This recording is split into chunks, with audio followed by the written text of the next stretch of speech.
Welcome to the Gruber Morning Show. This is our special Tesla Roadster version podcast. I'm Pete Gruber. I'm Mark Schaffner. Good morning and welcome, everybody. What we have behind us here is a image from our e-store showing all of the various Tesla Roadster control arms that are available.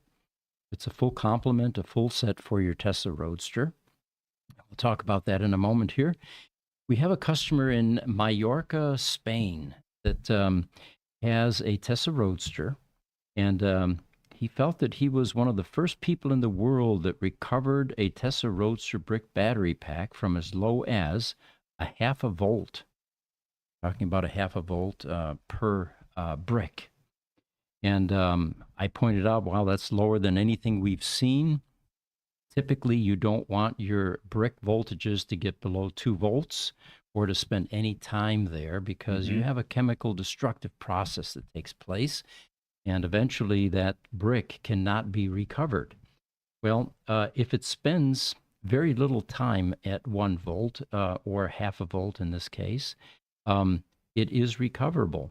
It's when it gets into extended periods. So he ended up recovering his own battery pack, and this was with advice of a couple of great European Tesla guys at the time. And I say at the time because neither of them are still with Tesla. Tim Grimmer with the Munich Service Center, and Peter Müldrexler, who also is no longer with Tesla. And with their coaching, he was able to get this car back operational, comparable to the type of work that we do, which is trickling back the bricks and the sheets and getting it to a point where the Tesla battery safety management system deems it as being worthy of being able to accept a charge from the charge port door. This is really impressive to hear that somebody out in the world was able to just do this for their own car. He contacted us because most recently, and by the way, this recovery attempt took place years ago when both of the gentlemen we mentioned were still with Tesla. But most recently, he's had a loss of acceleration power. And he said, watching your video on the Tesla Roadster first generation R80 pack or 3.0 packs, that's the symptom that he's getting. He said that he can't reach over 150 kW anymore, and it goes down to as low as 50 kW. Now we're talking about the kW meter that's on the right side of your display or your console. And that's usually a good indication if it can't go to 200 and you've got a first generation R80 pack, that your pack is beginning to get compromised. But we knew that the first generation R80 packs were having a problem like this. What we hadn't seen yet was any legacy packs that were beginning to see this loss of power. Correct. And his car is. He says, I checked the service screen and you can see that the voltage drops from approximately 380 volts down to 340 at full throttle call while he's accelerating. And again, he saw the video, and this mirrors what we found to be the case with the first generation R80 packs that had progressed to a point of low power or failure. Go ahead. Yeah, when we looked at that on the R80 packs, that first generation, it ended up being an impedance problem. The cells say that they're accepting the voltage, that if you go and you test them in a static state, they have the right voltage available to them. But when you ask to draw that power, the impedance between the cells and basically the car asking for power is such that the cells simply drop their voltage. They can't provide the power that it says that they have. So what we think we may have here is the first indication of a end of life episode with a Tesla Roadster legacy battery pack. Now, granted, it was bricked pretty hard early on in its life, but we've all been waiting for the eventual end of life event and what that symptom would be, because we all know that the Tesla Roadster battery packs aren't going to last forever. In fact, the original service life or design life was 10 years. And many of our Roadsters are still going after 16 years of use with the original ESS main battery packs. That's correct. And The best way you might think about it is if you have a laptop computer, because the cells are the same type of cells that were in the older style laptop lithium ion battery packs. Mm-hmm. You'd take, at the time, you would take 6, or if you had the extended life pack, you'd have 9 of these lithium ion cells. And those cells would get used pretty hard with those laptops. And after a couple years, you go to turn the laptop on and it would come up and it'd say it had 100% power, and it would go down to maybe 80% over 30 minutes. And then over the next 5 minutes, it'd go from 80 to 10. Mm-hmm. And you're done. Mm-hmm. So we haven't seen that in the cars yet, though. Yeah. So we'll do a little more digging with this customer, and we'll report as we get more information. But if it turns out that this is the first indication, this will be a predictor for what the rest of the packs are going to go like. And it may not be the end of the world because they won't fail completely, rendering the car undrivable. They will have loss of power gradually. Right. And like that one customer that we have in the Malibu Hills, his original R80 pack, the 2016 version, got so weak that he couldn't drive it home anymore because he had a number of hills that he had to traverse and switchbacks. Now, in city driving, that may not be the end of the world. You just won't get Roadster performance. You'll get ICE-type performance out of your Roadster. Correct. Right. By the way, if anybody feels like chiming in, let us know where you're coming in from, and we'll do our best to handle any questions or comments. So we have another customer that had their Roadster at the Santa Rosa Service Center, and they were working on, I think, a battery issue there at that time. And the Santa Rosa Service Center found that the rear control arms would need to be replaced. Then they told the customer, we don't have any more. So we have plenty, and that's what the reason for that picture behind us is. We'll certainly get a hold of Tesla and let them know, since we're a vendor for them. Mm-hmm. If they need some, we will supply their service centers. But I thought it would be a good podcast to talk about potential shortages of parts like this and how vital they are.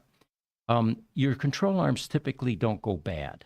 What happens is there are bushings that do go bad, and these are rubber type inserts that hold things together, basically hold your wheel. And there's an upper and a lower control arm that's involved. We have both the control arms and control arms with bushings inserted. The way you would lose a control arm is as if you had a collision, if you had an accident, or if you hit a curb, smack the curb too hard. Yeah. You might even bend your wheel at that point in time. So we do have them in stock, and we do a number of improvements to them as well. These shocks, or these control arms, by the way, they are TIG welded, which is less prone to stress cracking and distortion, whereas MIG welding can cause porosity, which can weaken the joints. They are also they are zinc passivated for corrosion resistance, similar to the original wishbones. And we also, for some customers that have been driving their cars in 4 seasons and they're rusted and corroded, and some customers are interested in getting those powder coated. And the powder coating process essentially creates something similar to this zinc passivated corrosion resistant finish on these control arms. Weather will eat through this at times, whereas powder coating is more impervious to that. And oftentimes the customers want to match the car color for their suspension components. Yes. We've got plenty of pictures of that. Radiant red comes to mind. We just had one leave here a couple of months ago with a beautiful suspension system. Not that you see it clearly, because it's going to be underneath the skid plates and behind the wheels, but it provides that extra level of protection. And if you're going to a car show and you want a level 1 type effort with your car, and put mirrors underneath it, people would see your suspension components and be impressed. Instagram, Edwards_KW says, 15 years on 511 VIN 511 Roadster 2.0 and still going strong on the original battery. Yes, it's amazing. Conversation with J.B. Strobel, who was one of the original design engineers on the ESS pack. He has 2 Roadsters, and one of them has the first ESS main battery pack. Now, this was a couple of years ago, but he told me, no one expected these to last more than 10 years. Mine is still going strong at that time. Yeah, we have a lot of Roadsters in our shop. Many of them are not in for battery repairs, but are in for things like pen rebuilds, and their batteries are still going strong. Mm-hmm. I have an image here that I'm going to pop up for you, and this is a portion of our e-store, and you can see the various control arms that are available on the e-store, and they're in the $300 range or so, $300 to $350, and readily available. So if you need a control arm, we can certainly help with that, and we'll make sure that Tesla replenishes their inventory as well. All right, we have a soft top customer we wanted to tell you about. The soft top on your Tesla Roadster is going to deteriorate with age. And it's typically not tears because there's not a lot of, harm that can happen to the top of your car. Mm-hmm. But where the problems occur is the sponge material that's sandwiched in between the sound deadening cloth that you see there or the material eventually decomposes. And when it does, it crumbles into a rust-colored powder. And we've had customers that say, it's strange. Inside my cabin, I've got these rust-type speckles. Where's that coming from? What is that? It's the laminate in between that is deteriorating, and oftentimes wind will, force it out of the cavities, and it will begin to deposit inside your car. So the sponge material will decompose. What we do is replace that with a material that won't decompose. And again, the telltale signs are orange dust that you see inside the cabin. The headliner is also replaced with a more durable, slightly thicker, and more sound deadening material that will also not decompose with age. The cost for this service is $645. All you need to do is ship it to us, or if your car is here and we notice you have some deterioration, we'll put that on the recommended services list, and you can make a decision whether you want to get your soft top repaired or rebuilt. All right, there we go. The shipping is, of course, up to you, and you can simply send that to us, and we'll take care of getting it redone. All right. We have a customer that contacted us from Europe. And he says that his Roadster has been bricked for many years. And is there anything that we can do to bring that Roadster back to life? The difficulty with a Roadster that's been bricked over a year with a service plug inserted is that those bricks eventually reach such a low voltage level and such a destructive process in the cells that there is no way to repair that or recover that other than sheet replacement. And sheets are not being sold by Tesla, the original legacy sheets. So the only repair for something like that is the 3.0 upgrade, which currently in the United States is $40,000 at the Tesla service centers plus tax. And if you're interested in getting the other deferred maintenance items resolved in your Tesla Roadster, that's another good reason to ship it to us. And what we'll do then is we'll start the deferred maintenance repairs and the upgrades while you're in queue waiting for the Tesla 3.0 battery pack. And we have a very good relationship with the Tesla Tempe, Arizona service center. Send them a couple cars at least every month.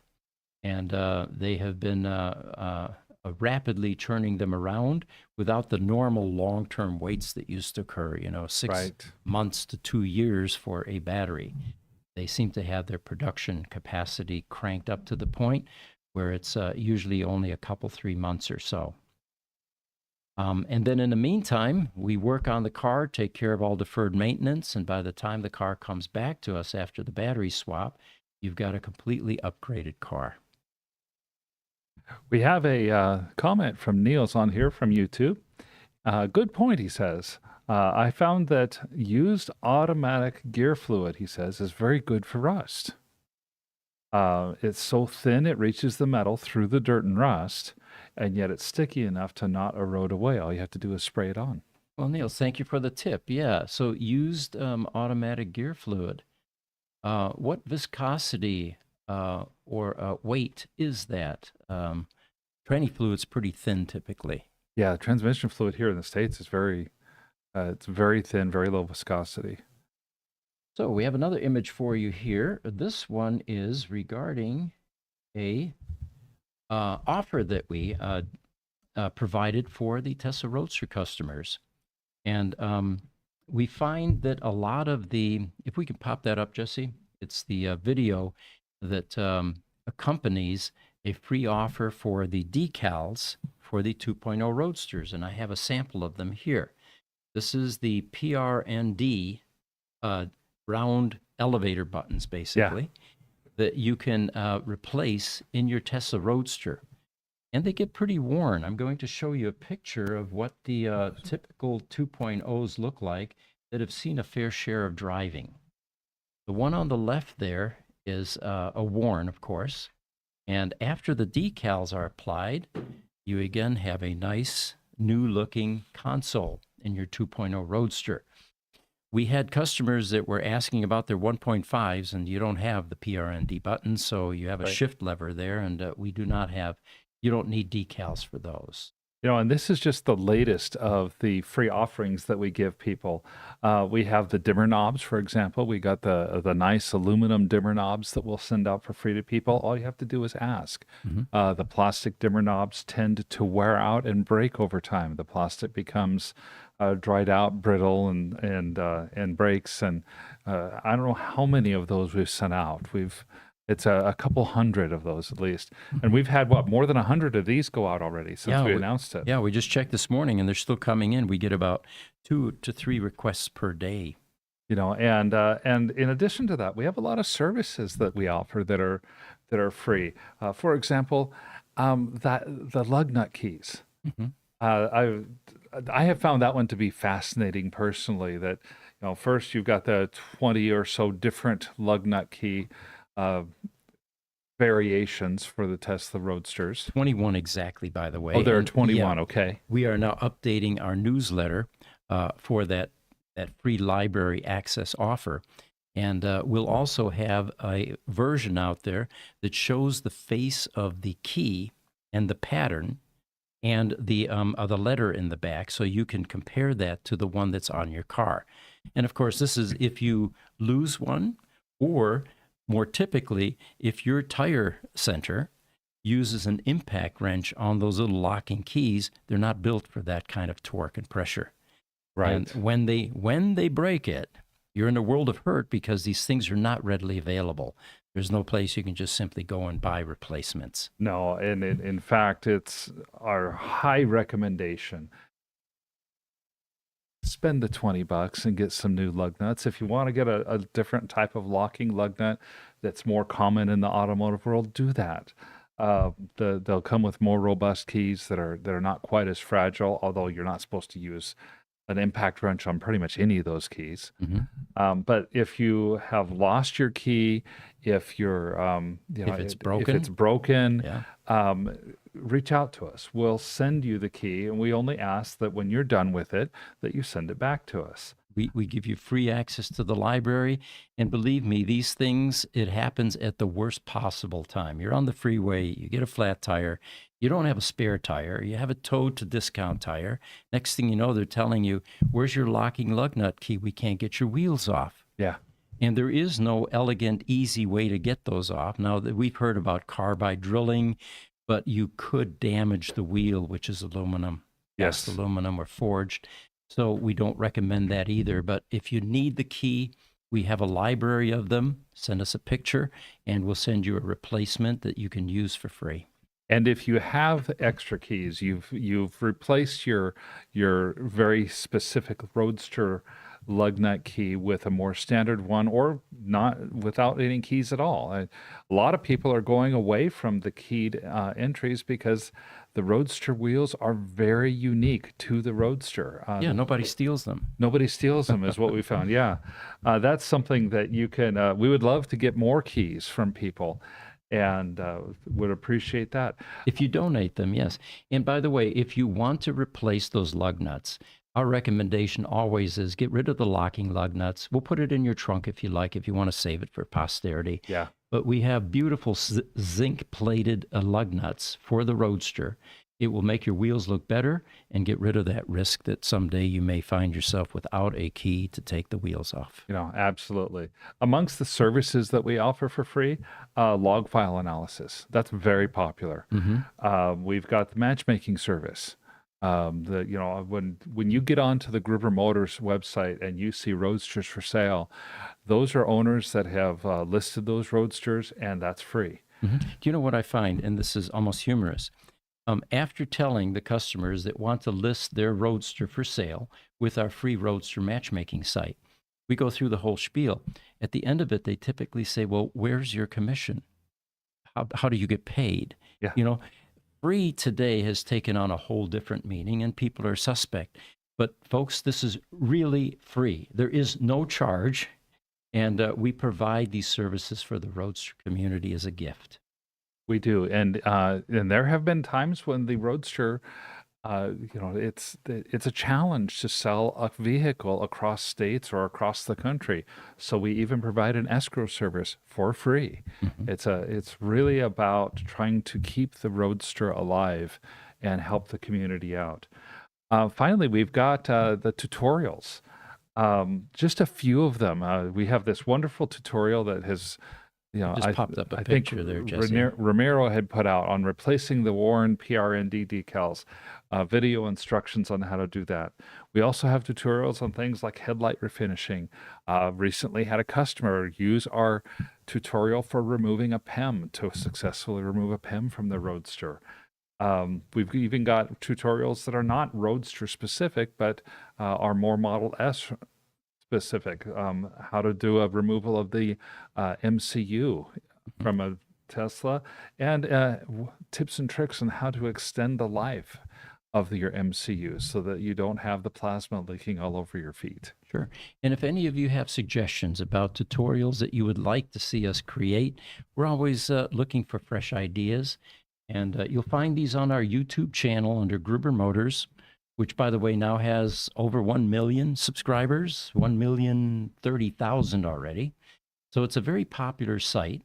And our goal is to provide educational information like this, entertaining information, timely information, and, of course, these podcasts. Yes. And then there's one more item that you were going to go over about that we include for free when we send out Roadsters.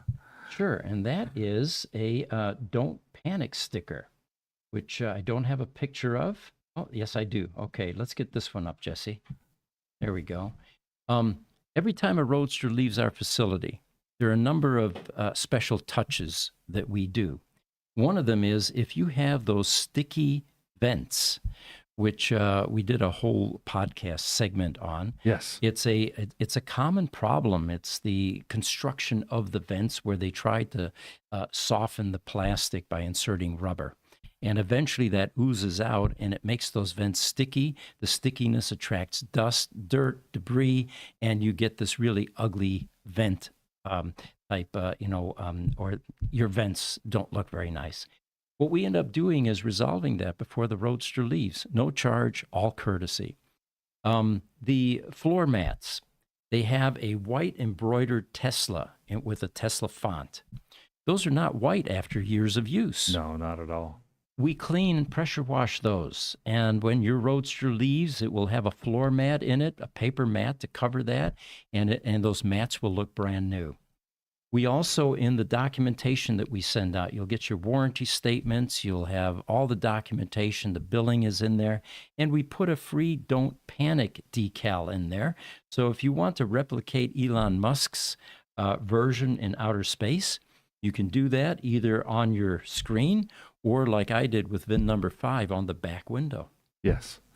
Elon Musk has been a huge fan of the Hitchhiker's Guide to the Galaxy for a number of years. Mm-hmm. Niels is chiming in. We're talking about the tranny fluid being used to control rust. He says very thin, and it gets thinner when used, so don't use new oil, only drained oil. And it's free, too. That's true. That is true. All right. Eric Robertson, one of the Roadster owners in Texas, has VIN number 113.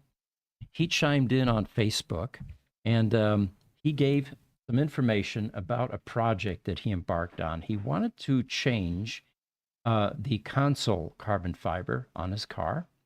And see if I can find it here. Now, while you're looking, Eric is he's known for being a really talented carbon fiber construction specialist. He has a website with a number of items on his on there where you can buy carbon fiber pieces for your Tesla, up to and including the large ones such as the hardtop. Mm-hmm. So what he did was with this 1.5 Roadster, which now has the shifter, he disassembled it for a deep cleaning and a carbon fiber center, a console swap. And when he put it back together, apparently it stopped working properly. So he says, I just spent the last 3 hours figuring it out. Kind of fascinating, he says. He is a class act do-it-yourselfer. He's also the guy, by the way, the only one that I know of that dropped his own 1,000-pound ESS battery pack in his garage without a lift.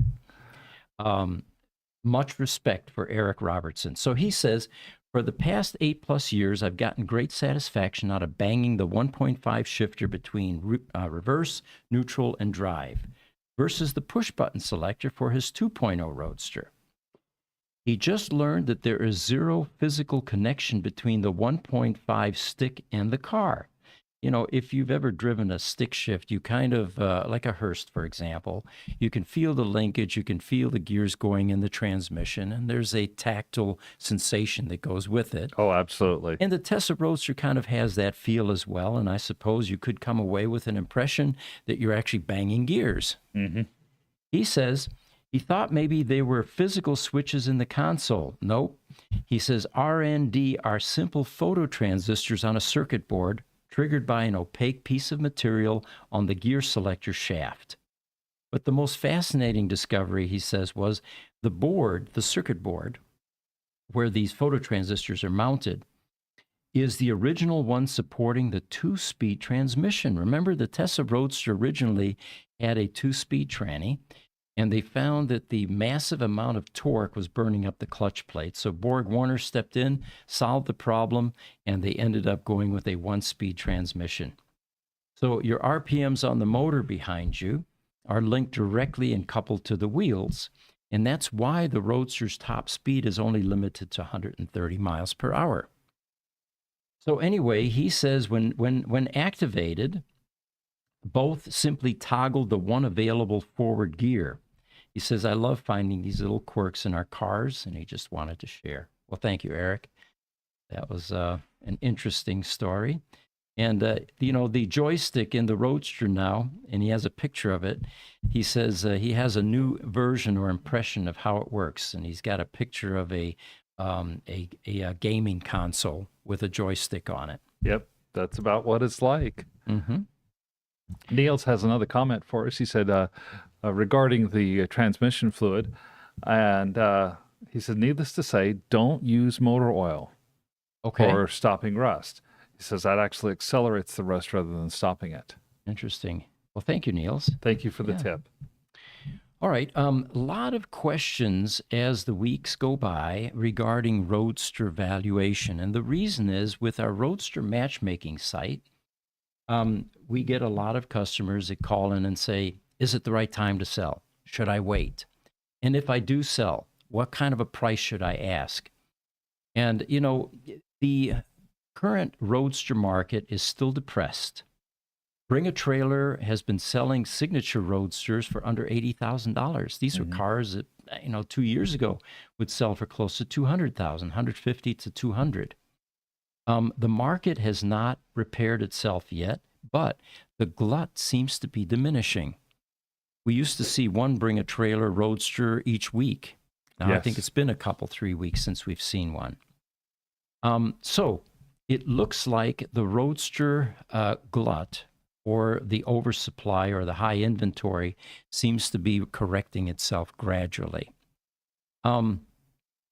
This particular customer said, "What kind of a price do you think I should set this at?" I told him an initial listing of $75,000 and be prepared for some negotiation. Timing is off right now, but we believe that once the second generation Roadster comes out, it should pull the OG Roadsters back up. I just hope that it's not like the Ford Bronco, where it truly takes 40 years for the second generation Roadster to come out. Right. Yeah, that's a long wait.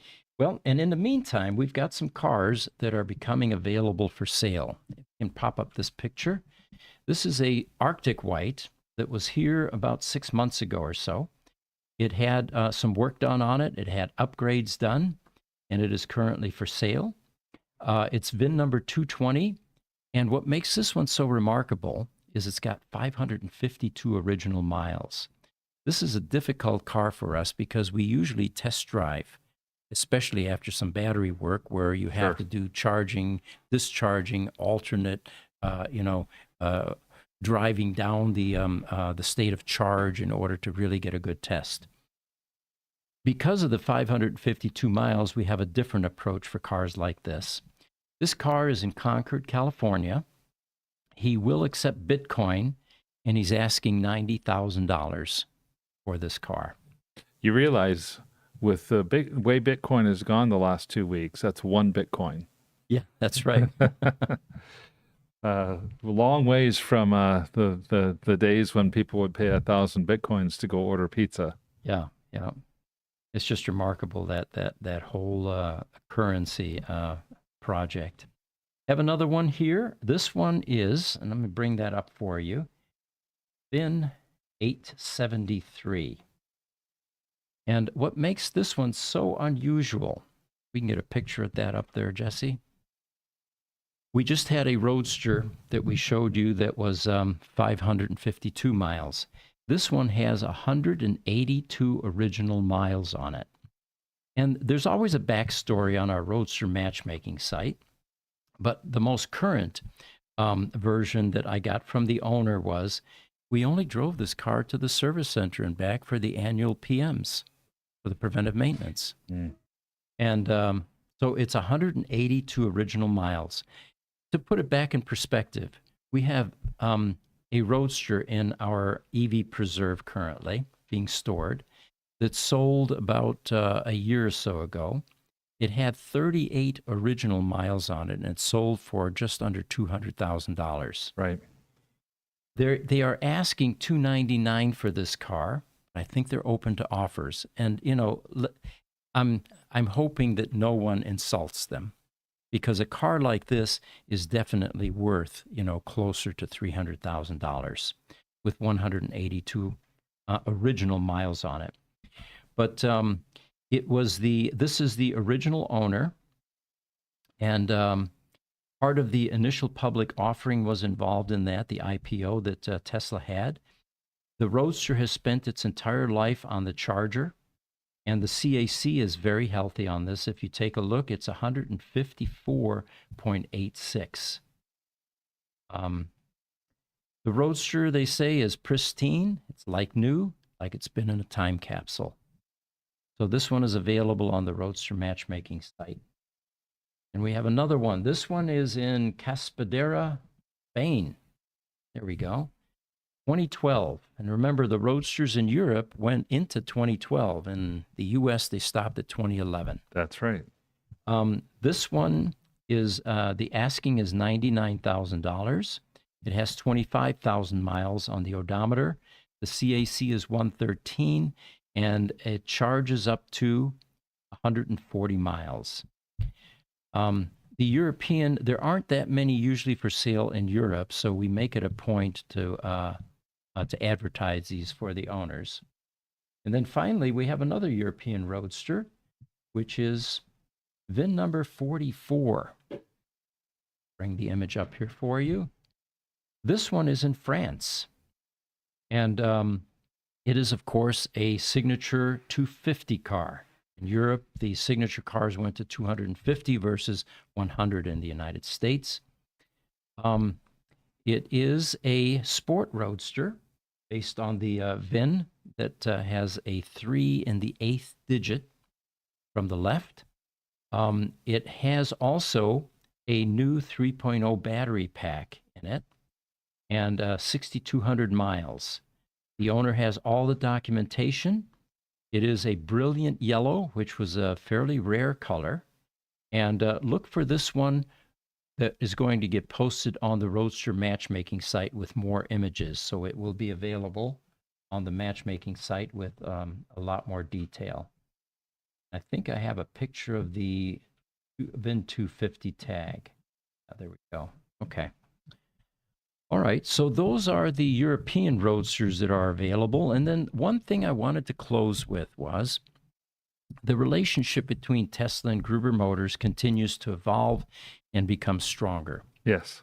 And a few years ago, one of the procurement guys that we work with closely recognized that Tesla's typical response to a vendor calling them up or contacting them and saying, hey, we've got your molds here, we've got your dies here, you haven't ordered anything in over 10 years, what do you want us to do with this stuff? And a common response used to be, go ahead and scrap it. Mm-hmm. It turns out that Tesla recognizes that we're the curators, that we save this stuff, that we're trying to keep the Roadsters alive, and this would be of value to the future of the community. In this particular case, we were contacted by Tesla, and they said, do you guys want these dies and molds? And they're pretty heavy. You know, these are steel dies, right, for a plastic injection for the charge port door and the switch pack clamshells. We said, of course. Now, it costs us a couple grand to get it here because of the weight and the distance and all of that. Most recently, we were contacted by a vendor, and they said, we understand that you have the ability to do the injection molds for the Tesla Roadster switch packs, the upper and lower clamshells. Yes. What's exciting about that is it looks like Tesla is recreating the switch packs for the Roadsters. And if that's the case, that's going to solve a lot of problems because the Roadster switch pack sits underneath the dash on the driver's side behind the steering or in front of the steering wheel. It's in a hostile spot because all of the sunlight beats down on that dash and there's a lot of heat buildup there. There aren't any electrolytic capacitors in the switch pack, but there are Mylar caps and MOSFETs and components that age out. And we're finding a increased incidence of failure with the Roadster switch packs. What they control is all the low voltage DC 12 volt switching. And, you know, blinkers, for example, headlights, the heater controls. And as these things fail, certain functions in the car no longer will operate. So we're going to do some more digging and find out whether this is truly Tesla beginning to recreate some of the electronic parts, which would be wonderful. And we'll report in the next Roadster podcasts. Yeah, we've been seeing those switch pack failures quite a bit now over the last 24 months or so. And prior to that, we'd never seen them. Mm-hmm. So the idea of we're seeing a lot of switch pack failures, that means Tesla must have been starting to see a lot of them. That's our speculation. And to your point though, if a vendor who used to manufacture switch packs is reaching out to us to get the shells, that's great news. Mm-hmm. It shows a commitment to the Tesla Roadster, the first generation Roadster vehicles. Very important. On TikTok, one Seek M5 from New York said, my Tesla door handles don't work in New York winters, so my friend is making heated door handles. Oh, how cool is that? What We're a cool talking about the idea. later generation version, I'm assuming. Although, come to think of it, the Roadster has that small handle Yes. that's recessed. And I suppose if you left it outside in an ice storm, you wouldn't be able to get in your car very easily. You'd have a lot of problems with a Roadster in an ice storm, but Yeah. the Model S or Model 3 or Model Y, any of those would their door handles are typically either a chrome-plated plastic or a metal, and I could see them needing to be heated in order to cooperate better with the warm temperatures or the Totally. cold temperatures. I'm sorry. All right. Well, we're coming to the end of our podcast here. Any of you that have any suggestions for topics for future, we do the Roadster podcast every 2 weeks now. And feel free to email us at ev@gruber.com. If you want to leave any additional comments, these podcasts are posted on the Gruber Motors YouTube site. And feel free to chime in. We'll see you in 2 weeks. I'm